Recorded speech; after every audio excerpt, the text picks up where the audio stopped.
一起来看精彩短剧《嫁给国师后，我守了5年空房》故事解说。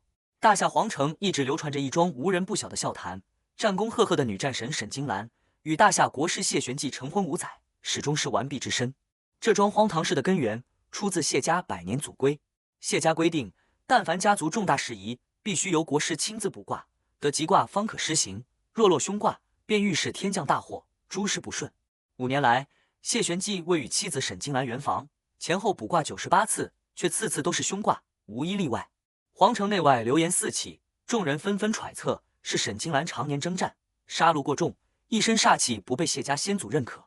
更有不堪言论肆意诋毁，嘲讽她女子上阵，久处军营，早已不洁，配不上清冷高贵的当朝国师。面对外界对沈金兰的百般诋毁，谢玄纪屡屡当众护妻。面对母亲的不满与斥责，他主动包揽所有罪责，称卦象凶险皆是自己的缘故，任凭母亲责罚，只求长辈宽待沈金兰。可谢老夫人始终耿耿于怀，屡次警告他，这般一味偏袒，迟早会让谢家毁在沈金兰手中。彼时的谢玄纪看似怜惜沈金兰受卦象所困，实则早已暗自布局。他摸索出改卦之法，只需在卦象落地前以银针调换，便可逆转凶吉。这是他准备的第99次卜卦。他对外声称会陪沈金兰一同面对，心底却藏着另一番算计。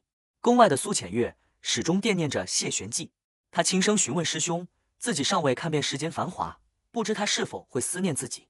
谢玄纪心中早有盘算，第99次卜卦，他依旧对外公示为凶卦，同时暗中许诺苏浅月会等他到第100次卜卦，届时定会给天下人一个圆满答复。世人皆以为98次凶卦是谢玄纪为沈金兰逆天求圆房，无人知晓他次次调换卦象，制造凶局，从来都不是为了结发妻子，而是为了这位容貌酷似沈金兰的师妹苏浅月。不久后，身在边关的沈金兰收到了谢玄纪的家书，信中字字温柔，却句句皆为苏浅月而写。他称风雪偶遇师妹，容貌神似沈金兰，触景生情，想起他边关征战的万般不易，心痛不已，只愿他平安，静待他归来。读完书信，沈金兰彻底看透了5年婚姻的真相。她5年戍边，浴血沙场，以一身伤痕守住大夏山河，拼回家国安稳，换来的却是凯旋大婚之日，夫君心有赝品，情系他人。他数年拼死守护的一切，终究成了一场笑话。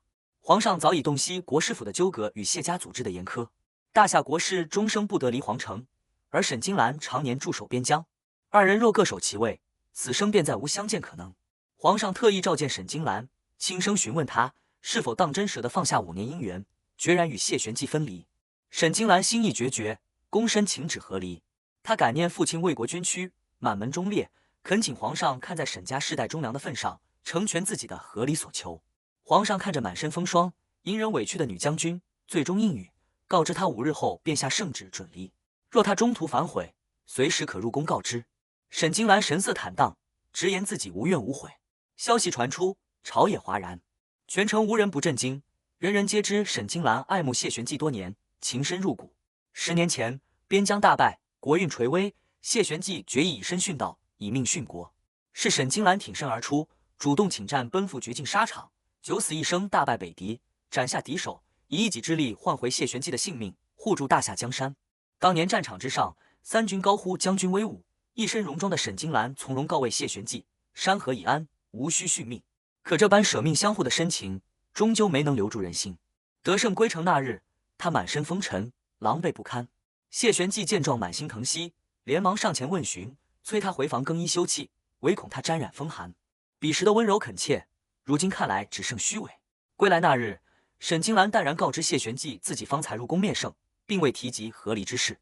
谢玄纪随即吩咐下人备水，让侍女白芷细心伺候他沐浴休养。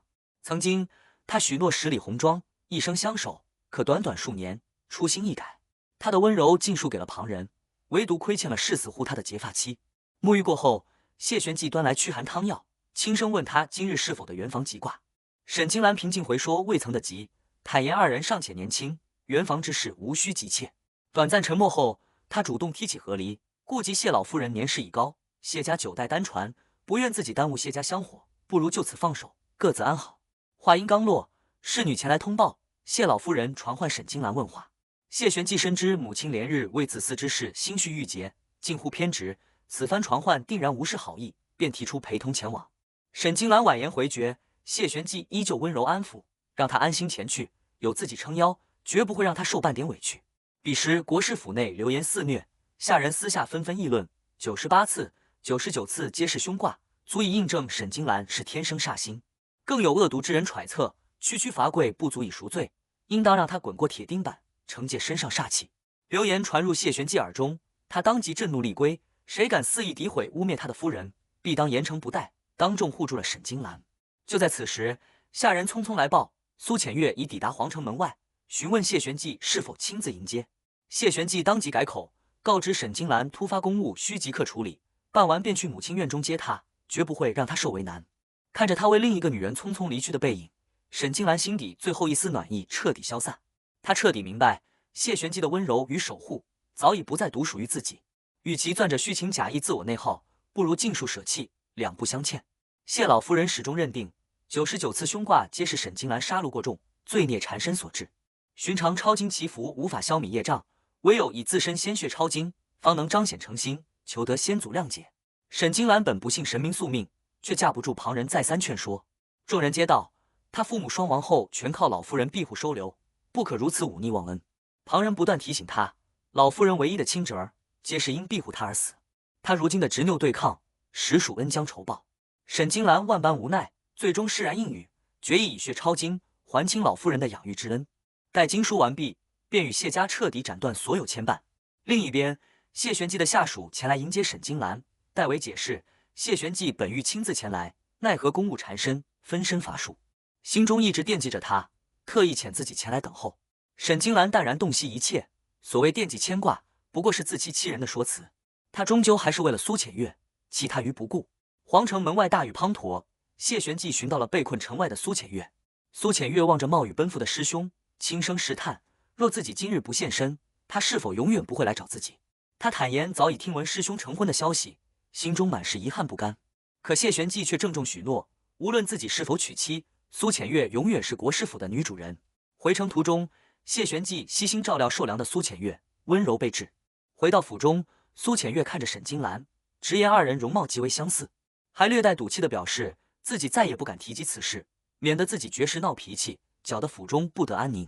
侍女白芷看着自家小姐日复一日隐忍受委屈，满心心疼，忍不住感慨这般煎熬的日子不知何时才能到头。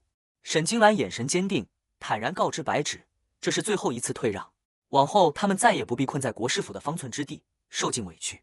白芷满心诧异，立刻提醒他，按照谢家祖制，国师夫人终生不得离皇城，他们根本无从脱身。沈金兰淡然告知，自己早已向皇上请旨和离，只要和离生效，她便不再是国师夫人，再也不受祖制束缚，可自由来去，无拘无束。白芷瞬间喜出望外，感慨谢玄寂早已不复当年赤诚，唯独自家小姐困于旧情，执念多年。如今小姐主动抽身放手，便是彻底解脱，再也不必为薄情之人耗费余生。没过多久，苏浅月便主动前来试探挑衅，她故作委屈，询问沈金兰是否因昨夜谢玄寂冒雨接自己回城而心生芥蒂。谢玄寂立刻出面打圆场，声称沈金兰胸襟开阔，气度不凡，绝不会与小辈斤斤计较。席间用餐，苏浅月刻意撒娇示弱，频频吸引谢玄寂的注意，还假意懂事，让谢玄寂多给沈金兰夹菜。谢玄寂却顺势维护苏浅月，直言沈金兰是沙场将军，心性刚强，无需孩童般的照料。言语间处处偏袒娇弱的苏浅月。雨后天凉，谢玄寂记挂苏浅月淋雨受凉，特意为她备下驱寒汤药，却全然忘了汤药中的一米杏寒是沈金兰旧伤的大忌。他还特意备好苏浅月最爱的云片膏，彻底遗忘沈金兰触碰山药便会过敏起疹的旧疾。膳食出错，谢玄寂传唤厨子问责，厨子连忙辩解，所有膳食皆是遵照苏浅月的吩咐置办。苏浅月自认是国师府女主人，后厨无人敢违逆她的安排。真相昭然若揭，谢玄寂却依旧偏袒维护，只说苏浅月常年在外游历，不懂规矩，自己会好好教导她。随即勒令苏浅月向沈金兰道歉。苏浅月满心不服，含泪控诉5年朝夕陪伴的人是她，深爱谢玄寂的人也是她，可最终嫁入国师府的却是沈金兰。她赌气直言，若是师兄容不下自己，她便自行了断，绝不拖累旁人。谢玄寂连忙呵斥她胡闹，反复强调自己只将她视作妹妹，从无男女私情。苏浅月不甘就此作罢，哭诉6年前谢玄寂带她入府时，曾许诺年年为她庆贺生辰。他苦苦哀求师兄，看在6年相伴的情分上，赐自己一个告别之吻，让他彻底斩断执念。谢玄寂终究心软妥协，应允了他的请求。事后，谢玄寂告知沈金兰，已然教训过苏浅月，让他当面致歉。苏浅月立刻收敛锋芒，故作乖巧认错，坦言自己不懂规矩，失了分寸，恳请沈金兰看在师兄已然责罚自己的份上，原谅自己的过错。另一边，谢老夫人对归来的苏浅月满心欢喜。苏浅月闲聊时提及自己在江南偶遇算命婆婆，对方称她命带福运，良缘将至。老夫人当即操心她的终身大事，直言她年纪渐长，不可再无名无分寄居府中，自己会为她择选良婿，主持婚事。谢玄寂立刻出言阻拦，声称苏浅月年纪尚小，婚事无需仓促，自己心中自有安排，无需母亲费心。老夫人见状，当众嘲讽沈金兰空有女战神之名，终究留不住夫君的心，连身边人的情谊都拿捏不住。此时的沈金兰早已彻底死心。白芷前来禀报，出城事宜已全部办妥，5日后便可顺利离京。随后他拿出一叠陈年书信，皆是沈金兰戍边5年最难熬的10日里谢玄寂寄来的家书。沈金兰看也未看，淡然下令尽数舍弃，过往深情数年牵绊一概清零。苏浅月再度前来挑衅，假意夸赞沈金兰心性沉稳，得知所有真相依旧能安然位于，不动声色。随即直言来意，让沈金兰让出国师夫人的位置，声称若非自己当年被迫离府，这个位置从来轮不到沈金兰。面对苏浅月的刻意挑衅与算计，沈金兰从容淡然。她沙场征战多年，见惯风波，不惧刁难。二人争执拉扯间，苏浅月不慎失足落水。谢玄寂匆匆赶来，不问前因后果，直接认定是沈金兰心胸狭隘，蓄意伤人。看着落水受惊的苏浅月，谢玄寂满心疼惜，厉声警告沈金兰，若苏浅月有任何不测，自己绝不原谅。连日委屈郁结，加之争执动气，沈金兰旧伤爆发，心力不支，当场昏迷倒地。沈金兰苏醒后，白芷满心愤懑，为自家小姐鸣不平。沈金兰重伤昏迷，旧疾复发，府中所有府医却尽数被谢玄寂调去照料只是落水受惊的苏浅月。在谢玄寂眼中，苏浅月的一点惊吓，远比沈金兰多年累积的伤病性命更为重要。不久后，谢玄寂前来探望，无半句关心安抚，反而带着疏离的态度辩解，称沈金兰身为府中主母，未能容下旁人，致使苏浅月落水，自己多关照安抚弱者，于情于理皆是应当。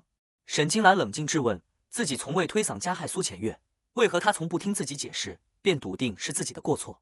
谢玄寂固执己见，还以救人与苏浅月有肌肤之亲为由，执意要迎娶苏浅月为平妻。听闻此言，沈金兰彻底心寒，再度提出和离。可谢玄寂反倒恼羞成怒，倒打一耙，指责他功于心计，借和离逼迫苏浅月，刻意让自己背负忘恩负义的骂名。这一刻，沈金兰彻底看清此人凉薄自私的本性，只觉过往数年的真心付出荒唐又恶心。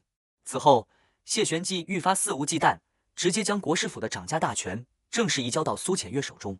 皇城流言四起，人人都传沈金兰煞气缠身，克夫克家，才落得这般下场。白芷满心不甘，劝沈金兰不必理会流言。沈金兰心中通透，知晓谢玄寂这般步步紧逼，不过是想逼他妥协，默许他纳妾。他已然下定决心，不日便离京远去，此生不再踏足皇城。风波未平，有刁民刻意前往沈金兰父亲的墓园闹事，当众辱骂沈家，诋毁沈金兰，污蔑他是祸事煞星，害得国师年年凶挂，家门不宁。消息传来，谢玄寂震怒，扬言严查此事，必将滋事者碎尸万段。历经万般失望，沈金兰终于坦然松口，同意谢玄寂迎娶苏浅月为平妻。他的利落成全，反倒让谢玄寂心生酸涩，莫名难受。他满心困惑，明明是得偿所愿护下的苏浅月，为何心底只剩空洞与压抑？苏浅月以为自己彻底得胜，却为谢玄寂不过是那平妻，无需大办一事。此时谢老夫人传唤沈金兰，一语道破多年真相。当年谢玄寂屡屡顶撞自己，执意维护沈金兰，从来都不是真心爱她，只是为了逼走制衡苏浅月。老夫人直言，那平妻是府中大事，理应由主母沈金兰主持操持，无需夫君费心。可如今掌家权已然落在苏浅月手中，二人婚事早已容不得沈金兰插手。谢玄寂依旧不死心，再次确认沈金兰是否真心应允。沈金兰神色平静，坦然点头。谢家祖训明明规定一生一世一双人，白首不离，主母不愿，平妻便不得入门。可他早已耗尽真心，甘愿彻底放手。这一刻，谢玄寂心底骤然落空，清晰察觉自己正在失去最珍贵的东西，且再也无法挽回。离别在即，沈金兰细心叮嘱府中下人，老夫人身患腿疾，自己离府之后，众人务必尽心照料，好生伺候。谢玄纪察觉他去意已决，连忙追问他的去向，担忧他孤身一人，沈家无亲，离府之后无人照料。他卑微挽留，苦苦解释，迎娶苏浅月只是为保全他的名声，自己心中自始至终唯有沈金兰一人。他反复许诺，待安顿好苏浅月，定会潜心补出吉卦，与他圆房，洗清他煞星的污名，往后二人相守一生，抚育子嗣。为弥补过错，他还特意吩咐下人日日搜罗兵法谋略等沈金兰喜爱的物件，试图挽回他的心意。下属旁观者清，再三提醒谢玄纪，沈金兰此次是真的寒心，大概率会决然离去。可谢玄纪依旧笃定，国师祖制森严，不可离京，沈金兰无处可去，只是一时赌气，稍加哄劝便会回心转意。沈金兰独自前往父亲墓前告别，距离父亲忌日仅剩7日，他暗下决心，定会带父亲遗骸归乡，落叶归根，从此挣脱皇城与谢家的桎梏，天高海阔，自在随心。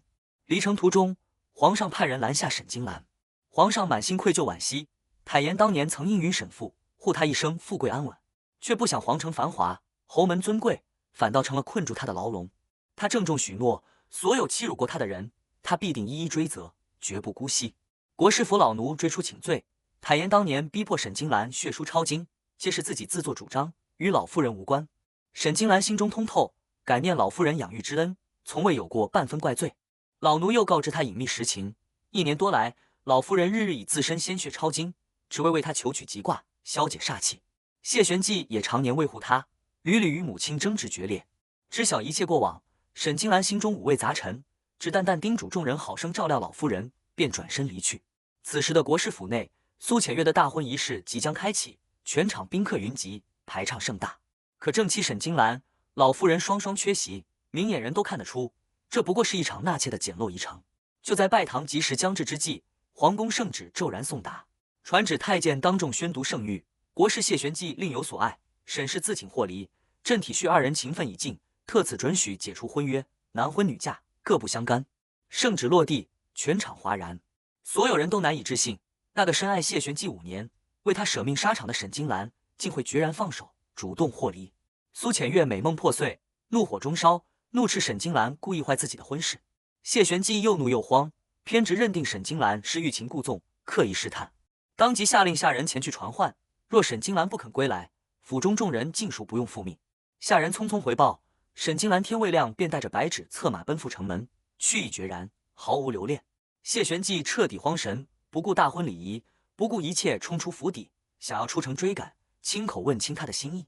皇城城门守卫严守祖制，当场拦下谢玄纪，直言国师终身不得离京，违抗祖制便是抗旨重罪。谢玄纪全然不顾罪责，一心只想追上沈金兰。走投无路之下，他赶赴皇宫求见皇上，恳请皇上破例，准许自己离京一次。皇上心灰意冷，拒不相见。太监代为传话，质问谢玄纪是否还记得当年执意求娶沈金兰时对皇上立下的铮铮誓言。谢玄纪瞬间失神，脑海空空，全然记不起当年的承诺。太监暗自感慨，此人薄情寡义，为一己私情辜负忠良，欺辱战将，如今追悔莫及，实属荒唐。求见无果，离京受阻，在家连日操劳，心绪郁结，谢玄纪旧疾骤然复发，当场昏迷。众人这才知晓，多年前他曾用心头血救治重伤的沈金兰，落下缠绵难愈的病根，稍有劳累便会复发。下人感慨，从前3年皆是沈金兰日日悉心熬药，精心照料，只差1月便可彻底根治，如今人去情散，再无人真心待他。苏醒后的谢玄纪依旧未能醒悟，依旧天真以为只要自己低头哄劝，沈金兰便会既往不咎，回头归府。而远去的沈金兰早已奔赴边关故土，城外数万沈家军列阵等候，全员誓死效忠。将士们直言，沈将军的荣光与底气源于沙场利刃与赤胆忠心，从不依托虚无卦象与薄情之人的偏爱。若他想讨回公道，沈家军即刻踏平国师府；若他想求自由，万千将士接他归家，护他周全。沈金兰望着忠心耿耿的部下，心中彻底释然。从此世间再无卑微隐忍的国师夫人，只剩镇守山河、坦荡自由的大夏女战神沈金兰。前路漫漫，天高海阔，她斩断过往爱恨，一身坦荡，策马归乡，再无牵绊。